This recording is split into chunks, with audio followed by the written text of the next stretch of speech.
ememe ihe onyonyo wee kwute maka ife na-eme na be anyị ụbọchị a. A sị na mma metụkwa ụfọdụ ife aka maka enwe ndị kpọsị m n'ekwentị ma ndị si Holland ma ndị si US na nsọtụ niile dị n'ụwa ebe a na-atụ alo onwe ife a na-akpọ rising and the falling, the rise and the fall.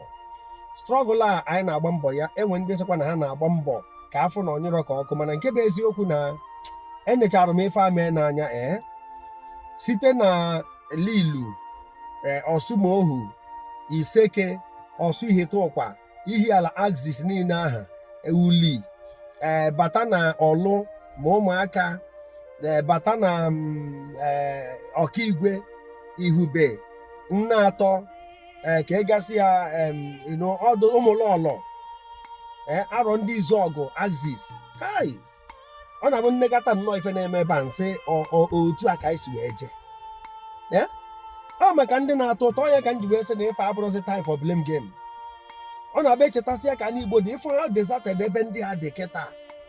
M ji wee na-ajụ n'ụfọdụ ihe onyonyo, biko ndị senators na ndị members of House of Rep ma federal ma steeti ọkwa o nwere ego na-abịarụ all these constituencies ma ndị local government ma ndị councillors ma ndị gọvanọ. Kedu ife nketa dịrị obodo a kemgbe 2021 ife abido? Ọ maka ndị na-apụtasị mbọ gịnị na ya ata nke ụta nsị unu ọ bụrụ ọkịta ka ya anọtaba onye nọ na nga ụta. Mbọ anyị agbagodowu ka o si ebe a pụta maka na anyị nwa bụ ndị kpatara o ji wee dị otu a. Nwanne anyị nwoke, ana m ekwu ya with every proof, nwanne anyị nwoke nwere mgbe o ji bụrụ n'obi na ala Igbo ya dị otu a site na nkụzi ya. Ọ bụrụzikwa na o nwee ife ọzọ o bu n'obi, ọ Chukwu ma nke dị mmadụ n'obi, Chimaobi bụ afa mmadụ. Nwanne anyị nwoke bụ n'obi ka ọ gazieru ndị Igbo kpatarụ mgbe ahụ e mere ya interview na Afara.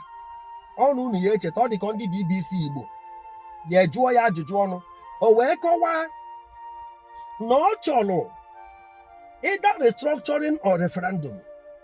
Oge ahụ enwere any single weapon. Protest niile a na-eme oge ahụ flag ka a na-eji. Obodo wee siri egwu wee dị ebe niile, ewefu formidable force, ewefu indomitable group. Kedu ife menụ? Oge o bidoro wee dị otu a, ekete na wee kwupụ bọtọ mbụ mgbe abịa gbaa egbe n'Ụmụahịa. Unu na-egekwa ntị maka ndị amarọ ebe mmiri si wee baa n'opi ụgbọgọrọ. Ọ sị si nye ya restructuring ka o debe nke oji. Oge ahụ o kwesịrị na ndị ọzọ niile na-anọchite anya anyị ma ọha na eze ya etinye ọnụ kwube eziokwu restructuring na maka na ha eweta gị ya as an alternative route. Enye gị as an offer, nyanwa nabata ya